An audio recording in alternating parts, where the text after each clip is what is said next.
Tell me about your Soul Silver run. So I am... That's how loud you're going to be? Holy shit. Yeah, maybe. I'm 4 gyms in. 4? I just got through the Pokemon Lighthouse. You're going to talk like this volume, though? I feel like you're going to talk loud. No, I'm going to talk a little loud. Okay, yeah, I'm sorry. Yeah, I'm thinking about too many things at the same time. Thinking about. Yeah, so I just went through the Lighthouse to see Jasmine, who tells you to go to Cyanwood City so that you can get the Pokemon medicine for the Ampharos that's up in the tower. Okay, hold on. How do I not be in edit mode?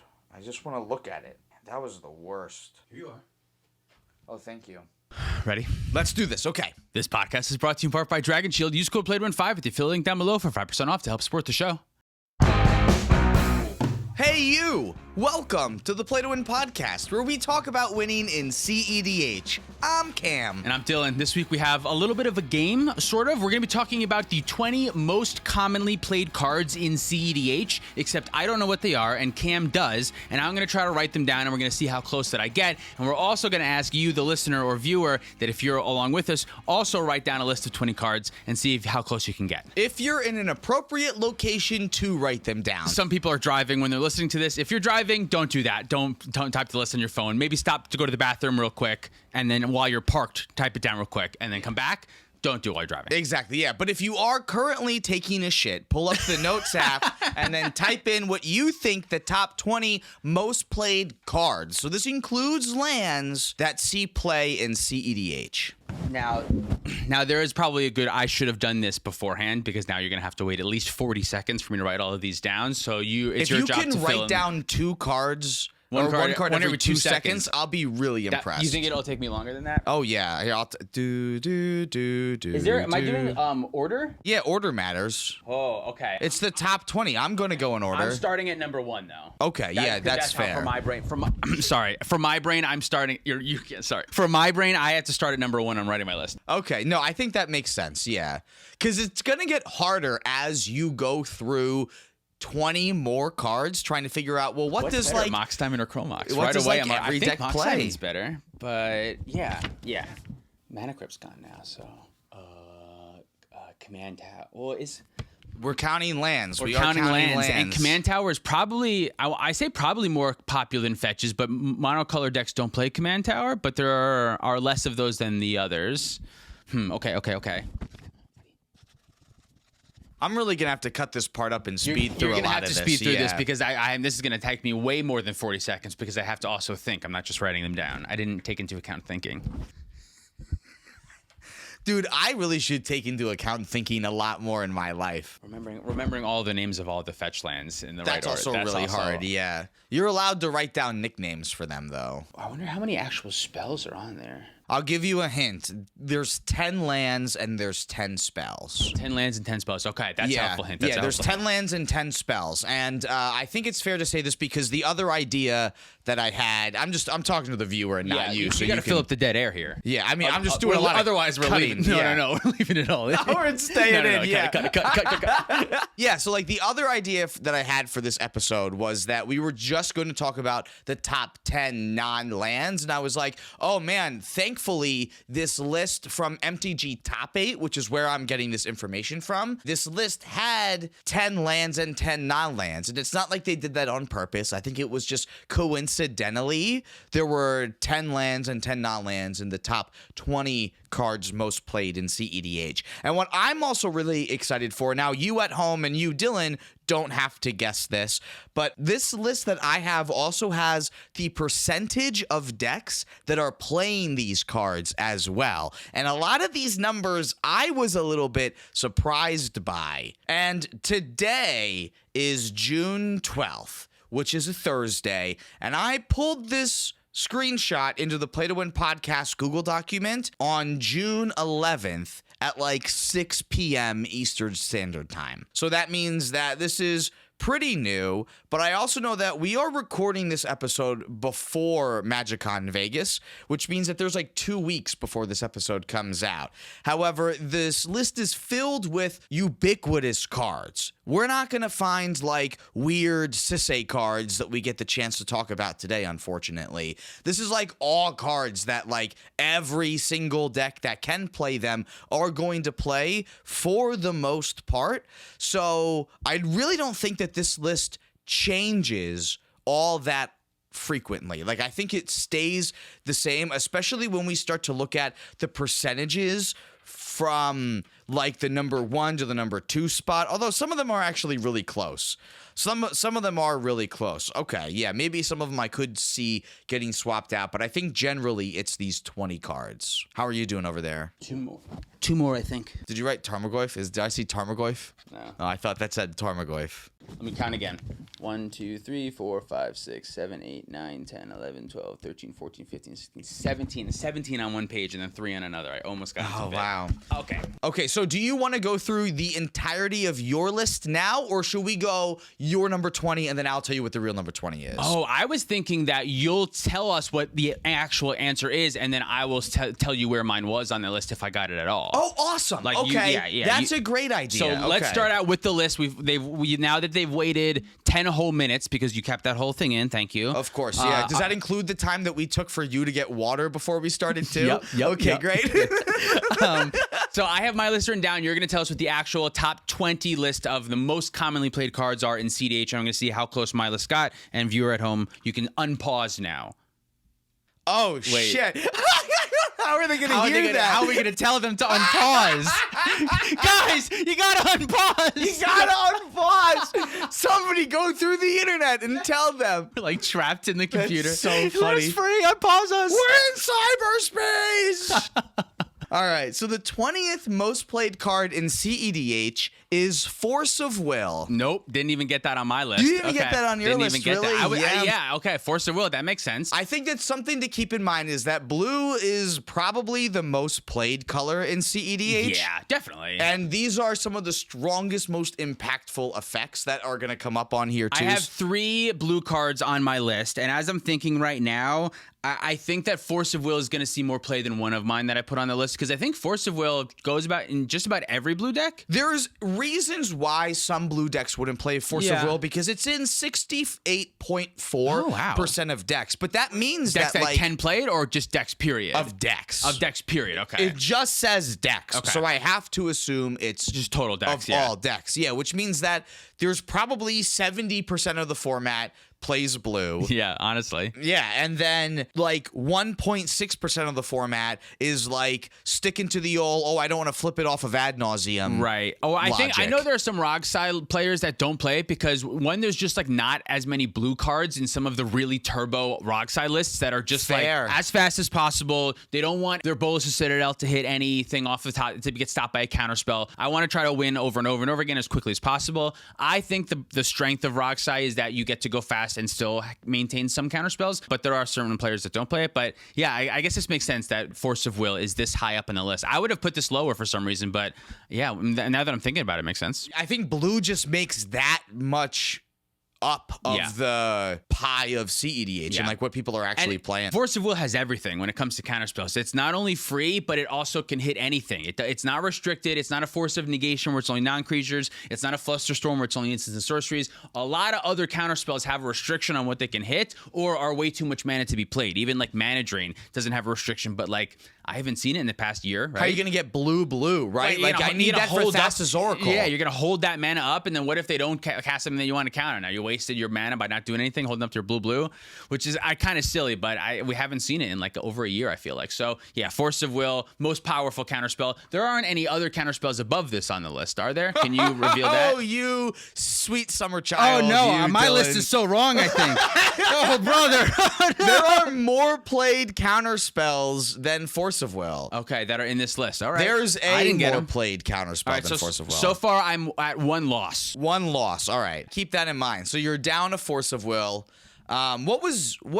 Should we say what you had at your number 20? Yeah, I think that's a good idea. Then your facial expression can tell me where it is on the list. My number 20 is Underworld Breach. Dude, you're thinking way too small. Too small? Is it not even on the list? You were thinking too specific. Is it not even on the list? It's not, dude. I put it there as like a like a symbolic vote almost as my 20th pick because like I think Underworld Breach is the most powerful card in cEDH, but like I somehow knew that it was not going to be like very common because realistically only like 2 decks play it.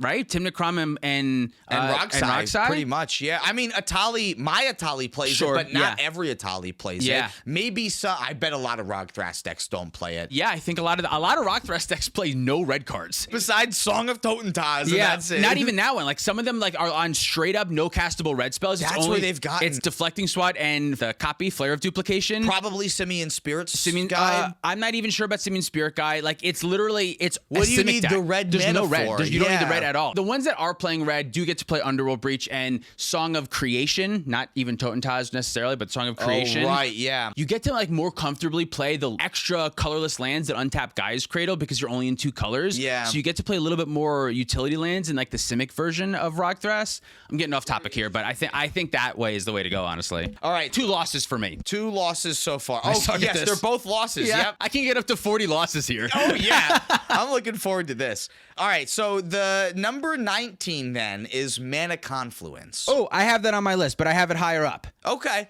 All right, so you were kind of on the right track. Does this count as a win, or is this also a loss?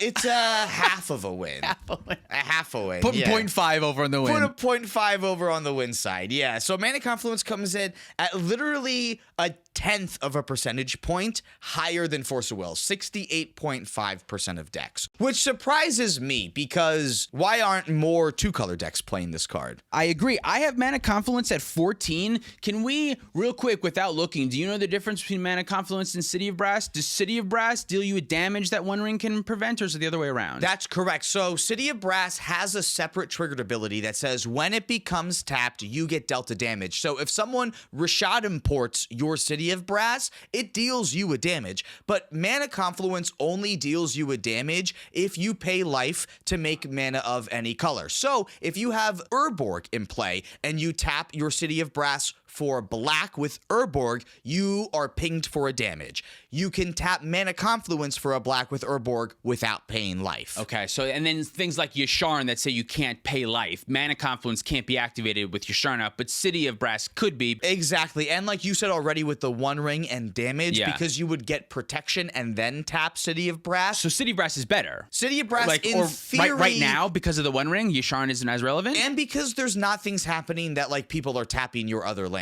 That one, yeah. In 60-card formats, when Mana Confluence was printed, this was an upscaled City of Brass because, like, Fire Ice is something that happens to people that play 60-card formats. Right. That's not something that happens to us now. That tempo isn't relevant at all here, yeah. Exactly, Okay, so I got that 0.5 right. I had that at my 14 slot. I think I said that. Mana Confluence, I think that's good. What did you have at 19? Yes, my 19. I will show you over here. My 19, I had Thassa's Oracle. Okay, I'll say there's no win conditions on this There's no win list. conditions. I don't know what's popular at all. No, because I think part of it with Thassa's Oracle is that there's a lot of decks that will try not to play Thassa's Oracle if they don't have to. That makes sense, too. There's a lot of people in our comments that just hate Thassa's Oracle so much. That's also I don't true. even know if they all play cEDH, but... I love Thoracle. So do I. Yeah, I mean, by 19 and 20, I was kind of running out of ideas. You're just like trying to what name... the fuck is popular? It's like I don't Billy know. on the streets. But yeah, so Thassa's Oracle, this is another one like Underworld Breach that really only sees play alongside Demonic Consultation normally. So you're only going to see it in those Dimir decks, not even all blue decks. Some Underworld Breach decks, like if you're in Jeskai, don't need Thassa's Oracle because you can still win the game without it. So I think that's another consideration. So this is another there. loss for me. So number 18, you don't have on your list. This is an immediate loss. This is Fluster Storm. Oh, nope, I don't have this one at all. Okay, Fluster Storm, interesting. That is like one of the last counter spells that I ever want to cut, especially the 1-mana ones. It's virtually uncounterable in the situations where you really want it to be. And it's a protective spell, even more so than Force of Will is. So I think that the decks that don't want Force of Will want to lean on Fluster Storm a little bit more. Interesting, because I don't look at it as much of a protective spell, because if I cast Demonic Consultation and you cast Force of Will and I Fluster Storm your Force of Will, you say Fluster Storm resolves, in my hand again I have another counter spell when it stops it hard, whereas I like Fluster Storm defensively for me. So you cast Demonic Consultation, and now I Fluster Storm your Demonic Consultation, and now your counterspell to counterspell back isn't as helpful here, right? I guess maybe it depends on the deck. I'm used to storming off before I put a win con on the stack. Sure, okay. So in those situations, I feel like a lot of times what other people are trying to do is wait for my storm count to go up and waste a lot of resources. It's going to depend, and I think Fluster Storm is probably so popular because it has so much play to it. When you cast it is super relevant. It goes both ways. It goes both ways. It is still really good in both of these situations. Yeah. You know what I mean? It's really helpful. But I Better like in it. some. I think your point stands, But though. I like it better when it's used to counter a win condition. You feel the real power of it. Whereas when it's used to protect your win condition, sometimes it's just like that would be the same thing as Swan Song. They just let it resolve and then they counter your win con over top of it. It could go both ways, because if they just go Thassa's Oracle Demonic Consultation too, then your Fluster Storm is a little bit weaker than Because if they they don't were cast your spells. Yeah, as opposed to if they were trying to add null. So it's matchup dependent, very much so. Yeah, the fact that you can kind of control how powerful it is also makes it That's a helpful great on point. your end too. Yeah, because then you can offensively. storm off and you can talk to the table and say, does anyone have any other spells that they can cast? Like, Right. can you Noxious Revival something? Yeah. And then you can get them to bump your storm count up to try to make it harder to interact with. I don't want to blow up a little bit of your spot here. I like it against Atali. I think it's a pretty good. It's really good against If you're Atali, gonna yeah. play interaction, I had cut it from Sisei embarrassingly for a little while, and I'm putting it back in. Not for Atali, Yeah. but the fact that it's so good and you're in all of my pods definitely makes me look at Fluster Storm a little bit more. Yeah, you know? I mean, it's one of the reasons why I don't like the Seething Song and like the ritual variants. I'm helping make it harder in order to do stuff, whereas this way, like a lot of my ways to get a tally out now can still just get a tally out, and then I get the creatures only. Right. And then you can still blow me out from all the good instants and tutors that I really want to have instead. So yeah, this makes sense to Fluster. I didn't realize so much interaction was going to be on the list. I do. Oh, have, that's it for interaction. that's it for interaction. That's okay, it for so it's interaction. just so that means that Fluster Storm is the best counterspell in CDH. That means that it's the most played, because here's the other thing. Most played could mean that a lot of people could be wrong about stuff. That's true. Right? But I honestly don't think that that's the case, because I think a lot of these cards, like, why would you leave home without them? I do think both of these are the best version of what they do. Force of Will is the best free interaction. Fluster Storm is the best one-mana interaction. I would agree with that, yeah. I am a little surprised that the free one is not played more. Yeah. But this actually came in at 68.9%. I guess Fluster Storm probably sees play in just about all blue decks, where Force of Will does have those weird Rog side lists that are cutting it for speed. Yeah, so maybe now I feel like they're also cutting Fluster Storm. 68.9% of the format is blue. That's what I'm going to guess. Actually, no, that's not true, because 69% I think makes there's sense. more blue cards that are higher on this list, actually. Okay, so I have I think 2 more blue cards on my list. I think that's correct. Okay, yeah, well, we know what they are then. So Yeah, right now okay. I'm at 0.5 wins and 4 losses, I think. I think you're off to a great start. Should I give you my number 17? Is that where we're at? Number 17 is next. Yeah, what do you have? Esper Sentinel. Oh, you're close, but Close? that's not on the list. Not on the list. Instead, it's Rhystic Study. Fuck, okay. Do you know where Esper Sentinel is, or you only have the 20 in front I of you? only have the 20 because Shoot, it only okay. gave me the 20. Another yeah. loss. So that's another loss. Yeah, but Rhystic Study comes in at 70.3% of decks, which is not all blue decks. Evidently, Not all blue decks. It can't be based on because other there's, things there's that I'm another blue seeing. card above this. Do you know why? Because Luris is a companion, and there are some sure. decks that play Luris as a companion. Okay. Yeah. You want me to tell you where I have Rhystic Study? Yeah, where do you have Rhystic I had Study? it at 11. So so you have 2 losses for this slot. Yeah. Oh no, but that's at 0.5 because I had it on the You're list. right, because it's on the list. So But you it counts as a loss and a 0.5. Is that what it did before? I think before it was just a 0.5. Then it's just a 0.5. Okay, then it's not a loss. Okay, so I'm not gonna write down my next loss. No, you got a loss for Esper Sentinel, and you get 0.5. So it's a loss and then a half a win. Okay. Oh, okay. So it is. We're Yeah. right. I have 2 half wins and 5 losses. Rhystic Study does not get you a loss, but maybe when we get to 14 and Rhystic Study is there for you, maybe it ends up getting you a loss, or do we have to remember it? We will make up more of the rules as we go. go along. Yeah, Calvin Ball. I don't know what Calvin Ball is. Oh, it's from Calvin and Hobbes. It was a game that Calvin plays that they make up the rules as they go along. Nice, yeah. That's what this is. This is Calvin Ball, yeah. So that was 17? my 17 was Esper Sentinel. And then I told you that Rhystic Study was the real 17. True 17, yeah. So now we're going to gonna 16. go to 16. The real 16. Oh, wait, I have messed up. Because Underworld Breach was my 20, Thassa's Oracle was my 19, Esper Sentinel was my 18. Well, then what's your 17? My 17 is Marsh Flats. Oh, no. Marsh Flats is, weirdly enough, not on the list. Not on the list. That's another loss. not on the list. There's only one One what? non-blue fetch land on this list. Is it Verdant Catacombs? That's my 16. Verdant Catacombs is the number 16 Okay. card. Oh, nice. Okay, that's a full win. That's one full That's win. not only a win for Verdant Catacombs, but that's also a win for placement, though, too. Yeah. That's 2 wins. So that's gnarly, yeah. Okay, sure. 71.3% of the meta. Although we could argue, though, that it's only there because of alphabetical order. Because number 15 is also at 71.3% of the meta. Okay, what is it? City of Brass. City of Brass is my 15. No way! City of Brass is my 15. No way! Is that a double win? Two That's more another double wins? win. Wow. So even if it wasn't because of alphabetical order, you still would have gotten that. That's crazy, dude. Wow, yeah. That's 2 double wins. So okay. yeah, City of Brass is better than Mana Confluence for the reason that we said. And Verdant Catacombs is the only non-blue fetch land that we're going to see on this list. Yeah. Because I think green and black are going to be the second most important colors to get. That's what I was thinking. Yeah, like Arid Mesa is the least played based on my hunch. Yeah, Arid Mesa is normally the first one that I cut. Yeah, so I would imagine that what's the opposite of Arid Mesa? The opposite of Arid Mesa. That's a great question. It's possibly a little philosophical. Verdant Catacombs. Oh, okay, sure. Yeah. Yeah, that's where I was trying to go. Okay, no, that makes total sense. Yeah. Okay, so then my 14 is wrong because my 14 I have Mana Confluence. Oh, okay, yeah, so that's going to be a loss for you. That's I take that as another loss. Well, I mean, because I got the 14 wrong. Because your number is wrong. Yeah. It doesn't say Mystic Remora, and it should say Mystic Remora. Oh, okay. I have Mystic Remora at 12. Is that another loss? See that? Wait, I feel like I'm double counting my losses somehow. I think you can get up to 60 losses. I got Mystic Remora on the list. It was just so that's a half a point. Yeah, that's a half. But your placement for number 14 is wrong. So that's another loss. Yeah. It should have said Mystic Remora, and if you wanted to know the percentage, it's 72.1% of decks that play Mystic Remora. Is this the most played blue card?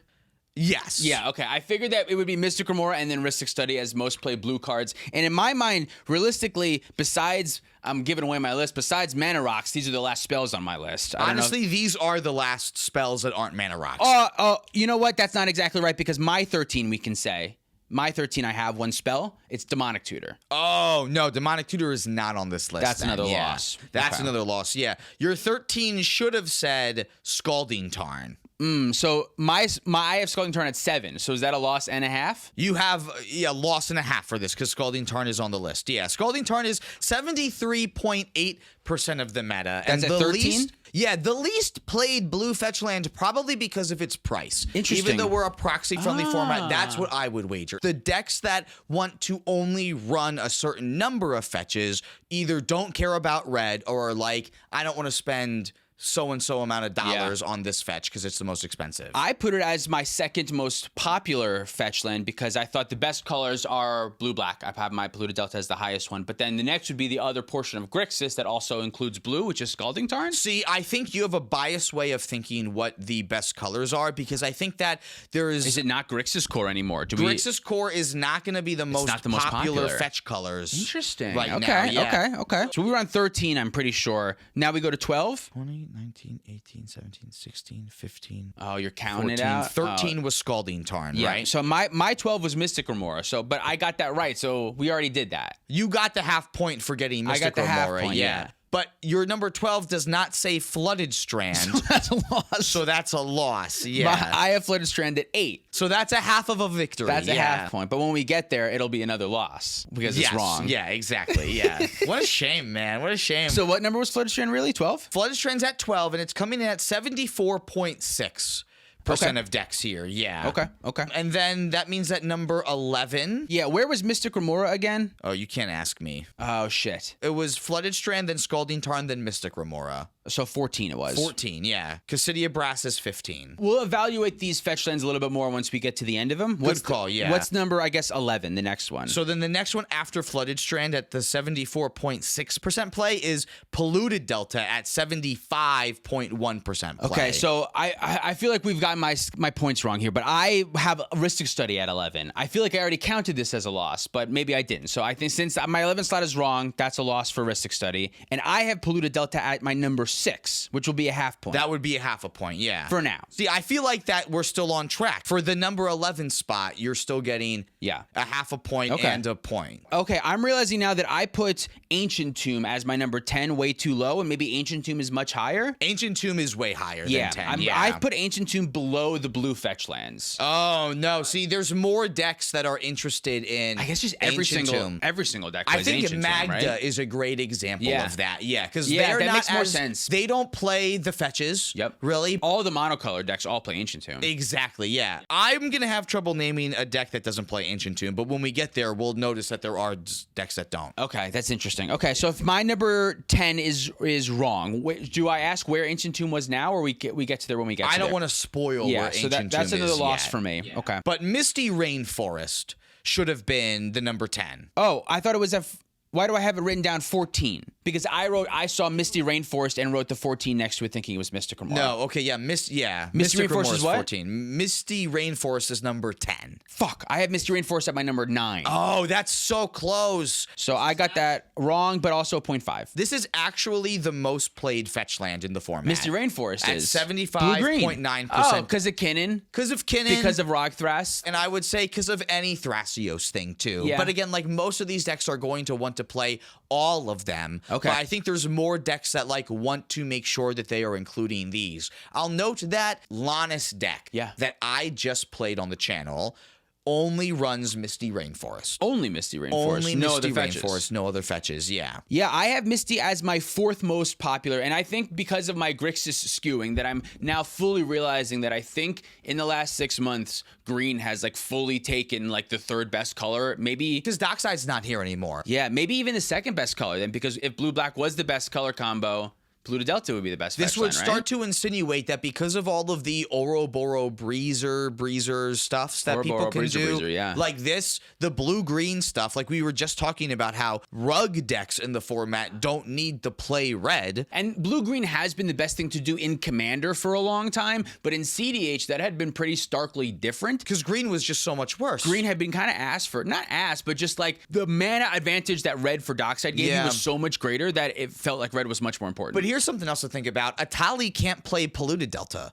So like there's also these like color combinations that people are going to be in that are going to like have to make them pick and choose which one of these fetches they can play. And that makes sense because the closer that you get to that Grixis pile, the closer that you're playing a whole bunch of fetch lands and you're not playing the very specific ones. Very specific exactly. Ones, like, oh, I'm not playing that because my color combination can, because I'm playing Rocco or something. So that was your number 10? So Misty Rainforest was number 10. My number 9 was Misty Rainforest, so that's a loss. So close, dude. So close. What was the real number 9? Arcane Signant. The first of the Mana Rocks. That's a big loss for me because I didn't even include Arcane Signant. You didn't include Arcane Signant. No, which I guess that makes sense that Arcane is the 5th one now. Some decks don't want it. Like some 2 mana commanders aren't interested in it because like you just get your commander out already and it's not that good. I'm realizing that I think I maybe forgot Manavolt. Dude, that will be a huge loss for you too eventually, yeah. I don't know why I was not thinking of Manavolt as being the most popular, but in the absence of Mana Crypt, it really is. It really shot up, yeah. Okay. Just look at its price.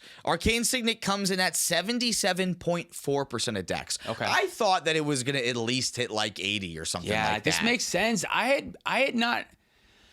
Yeah, no, Arcane Signant goes in so many. So many. I really should have thought of it for this list. I just completely missed it. But like again, like 2 mana commanders that aren't interested in like ramping past that. Like I'm torn on if Oswald would want it because Oswald gets it out quickly, but like maybe you do want a 2 mana artifact to start your chain. Yeah, that just for no damage or just 2 for 1 is just good enough. It itself pays for the Oswald activation. I don't know. Okay, what was the next one? All right, so then that's the number 8 that we're coming up to then, right? My number 8 was Flooded Strand, which is another loss. Ooh, yeah. You should have had Mox Diamond here. Oh, Mox Diamond. I had way higher. That's a 0.5. I had it at my number 2. Why are only 81.7% of decks playing this card? Almost 20% of the format. That's got to be a price thing. Excludes it. You think it's a price thing? It's got to be people who are playing not proxy, and are they just playing with the real cards? You know what? We're on MTG top 8, which means that there could be some number of non-proxy tournament requirements that are listed here,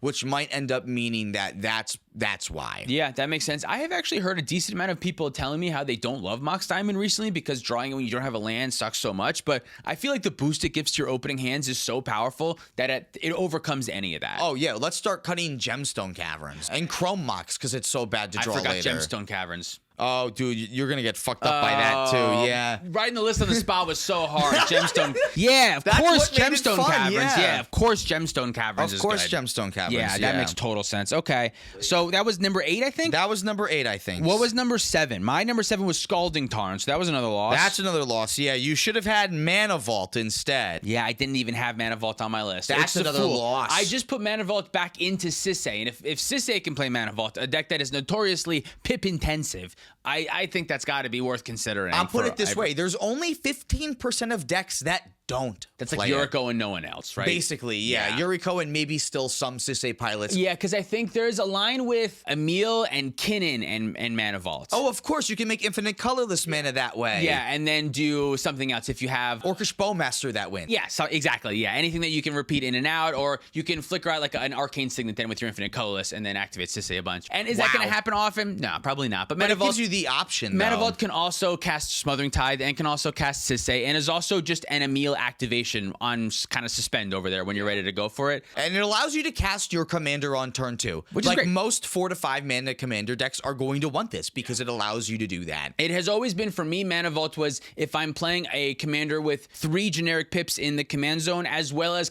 playing Ad Nauseam, then I want Manavolt. But I think recently, especially in the absence of Mana Crypt, sometimes Manavolt is the thing you need to tutor for. There's better than Soul Ring because it allows you to tutor for a turn 2 Smothering Tithe a lot more easily. So yeah, it makes sense that it's in a lot more decks. I had just forgotten it. Yeah, I do like it in openers where you are very Signet heavy, so you can go turn 1, Manavolt into Signet into another Signet, so you can still untap, play a land, and have 4 mana then too. So like, I really like how it just helps you accelerate into really good board states. Yeah, definitely. That was number 7, I think. Yeah, so our number 6, this is where you should have put Ancient Tomb. That's where I put Polluted Delta. I had my Ancient Tomb at number 5. Yeah, so that's another loss for me. So this is 87.2% of decks that play Ancient Tomb. I don't know who doesn't. Yeah.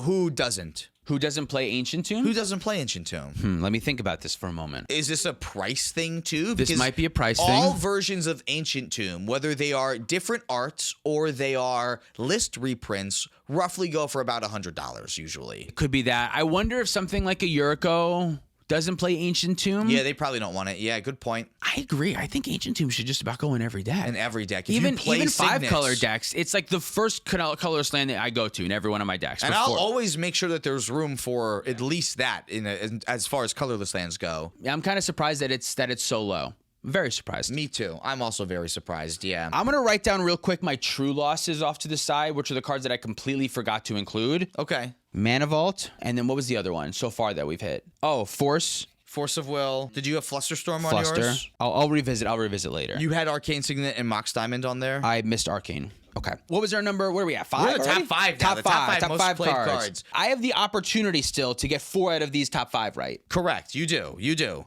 And I think based on cards we haven't talked about so far, I think I might be closer on these 5. I think you have a really good shot at this. Yeah, the hardest part was definitely 6 through 20, I would say. That's definitely the hardest part, yeah. But you definitely get major losses here. What did you put for number 5? I have Command Tower. Oh, okay. So you are going to have a couple of losses up in the top 5 here still. Command Tower's got to be in the top 5. So it is. So you will get half of a point for this one. Yeah. Okay. What's our number 5? Gemstone Caverns went right here. Yeah, that's a complete miss. Yeah, now this is 87.3% of decks that play this. So there are decks that are not playing Gemstone. And maybe this is just people don't appreciate the upside of it in your opening hand, and they top deck it. They see it top decked more often, and they go, nah, man, I don't like this card. Some of it, honestly, like, although we think of cEDH as true optimization all the time, it's not exactly like that. People just have limited stuff. If they're in non-proxy, tournaments, they just maybe don't have a Gemstone Cavern. And that could also be something else, too. I think that's the most realistic thing. In my opinion, it should see 100. I don't know what deck is not playing it, but maybe there's something I'm not thinking of. Again, even if we don't consider the percentages and we are taking out the whole proxy thing too, it would still be somewhere up here in the top 5 still. Yeah, I think so. When I make a new deck in MOXFIELD, when I hit the packages button and I hit the expensive land mana base button, this card does not auto-populate in that. I don't think it's that expensive. I think it's like $30-$40 last I checked, which is a lot for which a is fucking piece of totally cardboard. fair. But like the rest of the cEDH lands that I'm looking for populate in there pretty much right away, right? So that's why some decks that I build originally don't have Gemstone Caverns, because I forget to go back in and add Gemstone Caverns. Okay, yeah. So it could I don't be a know slip if of like, the mind. it could be a slip of the mind, because like this is something that you don't think of until someone else does it, and then you go, oh shit, I forgot Gemstone. Did I forget to put Gemstone? That's why I was a land off, and it just happened. How many percent does this C play? 87.3%. So 13% of the time, people just forget. Yeah, that's really what honestly, it is. that's what I'm thinking it is. Okay. All right, number 4. Number 4, I have Lotus Pedal. Oh, dude, you're gonna be so mad. It's Chrome Mox. Oh fuck! It's Chrome I have Mox. Chrome Mox at number 3. Arguably, we should be giving you full points for all of the things that are on the list, but I don't feel like it's right to give you full points. We should have come up with the point system a little bit more firmly before we began, because there's no way this is right. But I'm going to take a half a point for Chrome Mox right now. You should, yeah. And then I'm going to take a full loss for not getting the number 4 right. Correct, yeah. Because this is 87.8% of decks, which I think starts to make a little bit more sense. Interesting that Lotus Pedal is either not on this list or higher than Chrome Mox. So Lotus Pedal is the cheapest mana rock. This is okay. Of course, yes. Well, no, it's not. Soulwing is, which is the number. I'm not gonna spoil it, but we know what it is. It was spoiled when we announced the title of the podcast. Oh, was it? Okay. The most played cards, yeah, everyone knows what it is. All right, so 4 I got wrong, which I took the loss for, and is Chrome Mox. Chrome Mox is arguably one of the best mana rocks that we, if not the best, one of the best mana rocks we have in CEDH. Yeah, not the best. Whatever the worst card in your hand is that you can win without turns into the mana that you need to cast the cards that you win with. My favorite thing to do with Deathrite Shaman is put it under Chrome Mox. Dude, I love turning temporary mana like Simian Spirit Guide into Chrome Mox. I love putting Squee under Chrome Mox so I can tap it for red to cast Squee later. Chrome Mox is also good because you don't have to pitch something. If you want to just play it with your Urza and you just play it for no pitching anything, it's still a Mox Sapphire. If you want to just get a Storm Count, if you want to just cast a spell. If you want to turn on your Mox Opal, these will go hand in hand. I just need the one more mana. I can turn on my Mox Opal by playing the Chrome Mox, not pitching anything, then I'm good to go. This can serve that purpose. Even though you top decked it with no cards in hand. Okay, so then what's our number 3? Command Tower. Command Tower is number 3. Okay. 88.5% of decks. Still 88. What the heck? What that tells me is that there's Monocolor probably, about 10.5% of the format is monocolor decks. But I would also not be surprised if some number of monocolor decks played it. In monocolor decks, basic land is strictly better than Command Tower, right? There's no basic land hate whatsoever. And although non-basic land hate is rare, it does exist. I guess, yeah. Right? There's nothing. Strip Mine is the only thing, but Strip Mine could also hit the Command Tower just the same, so it's equal there. Like, what would be a reason to play Command Tower over basic? In monocolor. Because you only have 8 basics when you need 9, and it's just sitting over there. You have 8 matching swamps and a 9th one that's mismatched. And you're like, fuck that, Command Tower. No, what you should have done is found 8 other mismatching swamps. Yeah, clearly. Okay. So then for this one, I get a loss for getting the slot wrong, but I get a 0.5 right for getting the Command Tower right in another slot. Because Command Tower is on another slot, yeah. So that's 88.5% of decks that play that. And then the number 2, the second most played card in the format, Dylan. I have Mox Diamond. You have Mox Diamond, so you get a half point because it's on the list. Wait, oh right, because we already went over Mox Diamond. Yeah. But which number was Mox Diamond? Mox Diamond was number 8, I want to say. 8, yeah, number 8. Okay, so I got it wrong. What was the real number 2? What do you think it is now? Number 2's got to be Lotus Pedal. It is Lotus Pedal. Yeah, okay. Lotus Pedal. Yeah, 88.6% of decks play Lotus Pedal. Interesting. More people play Lotus Pedal than Chrome Mox and Mox Diamond. Again, I think it's a price thing for proxies because after the Mana Crypt Band, Manavolt, Mox Opal, and Chrome Mox doubled in price in a lot of circumstances. Which ones? Manavolt and Mox Opal and Chrome Mox. Is Mox Opal not on this list? Mox Opal is not on this list. Huh. I'm realizing now that's a little strange. Chunky does not play Mox Opal. Huh. I'm realizing now that's a little strange. I can't guarantee I have 3 artifacts in play at all times. But you flip into other people's spells. I trust you. It's yeah. good then, It but doesn't it's help not good get at chunky. helping me get chunky. It's like the Magda thing, why Magda cut. Mox Diamond and Mox Amber. Yeah, because they don't actually help get Magda out. Exactly. Mox Amber Yeah. specifically. What are you ramping into after Magda? That Magda's not going to get you. Okay, interesting. So Lotus Pedal. Also, Lotus Pedal isn't card disadvantage on its own. It is card disadvantage, and then you have to waste an extra card to play out your thing earlier, but it doesn't get rid of a card like Chromox and Mox Diamond do. So It just gets rid of itself. Yeah, okay. exactly. Okay, so then did I count that as a loss, I think? It should be a loss and a half And a half. because your number 2 was wrong, but Lotus Pedal is on the list. And then number 1 I get right. We're at number 1, right? We're at number 1. Soul Ring. Nice. Yeah, you did get that right. I bet a lot of people got this one right. Can you guess how many percent of decks, like what percentage of decks are playing this card? 95. It's higher. It is higher. It is It's higher actually than that, okay. 98.5. 98. Okay, there are two. I know there are Yuriko pilots that don't want to play Soul Ring. I think they're wrong, but they do exist. They do exist, yeah. So there's a very small percentage of people that don't actually want it. But, I mean, this is the commander card. The epitome of the strongest card in our format. Yeah, that's not a game changer, even though it's the best card and most played card in cEDH. Yeah, what's else there's nothing else to be said about Soul Ring. Nothing else to be said, yeah. I think the most important thing that it does, realistically, it helps you pay for Rhystic Study and helps you pay command tax on your commander. Even if it doesn't help cast any of your spells or whatever, the fact that it just allows you to hopefully play a little bit around Rhystic Study when you need to, I think that's good enough. And then all the other shit. I love playing turn 1 Mystic Remora and then turn 2 paying for Mystic Remora and then going turn 2 Soul Ring and then go, you guys are fucked. Everyone knows that the Mystic Remora is staying around forever now. Exactly. And then people give up and start just feeding it then. Yeah. Should we talk about what the full top 10, like all in order, or top 20 list is? Like just ramble them out quick? Sure, yeah. So we got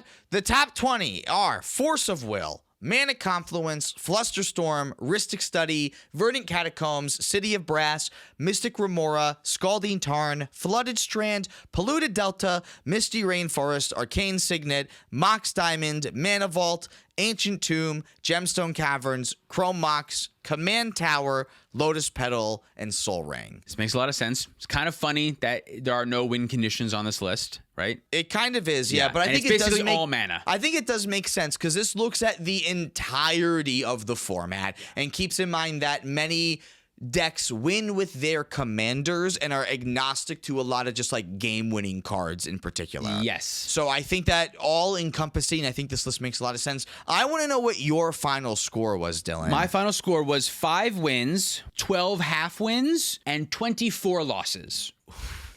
That's wild. Okay. Where's my calculator? So it was 12 half wins. 12 half wins is 6 wins. No. There were 12 half wins. I got 5 wins. I was gonna give you 11 wins because the half wins You're gonna combine. upgrade them? No. 2 half wins equals a full win. No. Okay, so we're gonna keep them separate. They're separate. Yeah, I mean that also makes sense because it would technically they're draws. They're like a draw. You're right. It would technically 2 draws don't make a win. 5 draws make a win. It would right? not be accurate to say you got 11 wins. Good point. Yeah, I got 5 wins, 12 half wins, and 24 losses, which is way better than I thought you would do. Wrong somehow because this number should equal 40. I think it equals 41. So I doubled up on a loss somewhere. I think I doubled up somewhere. Somewhere got doubled one up. Of these yeah. is one of these is wrong, but pretty close. Then if that the total number is 41, is that math right? Considering 12 plus 5 is 17. Plus 24. That's how you add that number? 24 plus 12 this? is 36, plus 5 is 31 is how I add that number. Well, you got to the wrong number because it's 41. 41. That's what I meant. 36. I know, but I have to use this as leverage against you because I'm losing the argument. Because my way of counting that was right. I'm about to go on my phone. Yeah, jousting games to look at.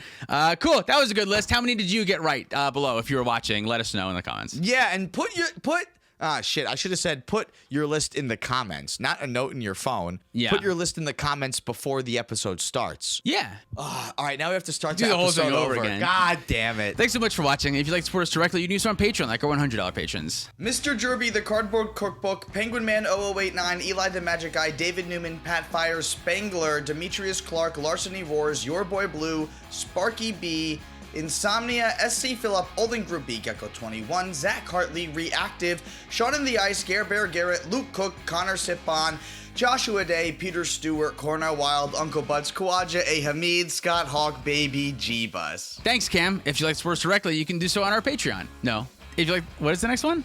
Dragon Shield. We have 5% off Dragon Shield. Thanks, Dragon Ship, for supporting the show. Use code 5% off. Follow us on social media for more content, and we have merch too. Ta-ta? I'm so warm. Okay. John Koba, the Gaming Kinkajou, Dan the Man Sarcastic, Roy Turner, Bill Bob, Mystic Muffin Man, Zachary Coulson, Jabaha, Mace the Ace, Dalton Poteet, Justin, Man Solo, Jan Wildfang, Thomas Bueno, and David Nelson. Sorry, I gotta move the camera because you can't see it. Two more, I think. Nice, we got a shot of you talking into your dick. Oh, wow. I was shorter than I thought.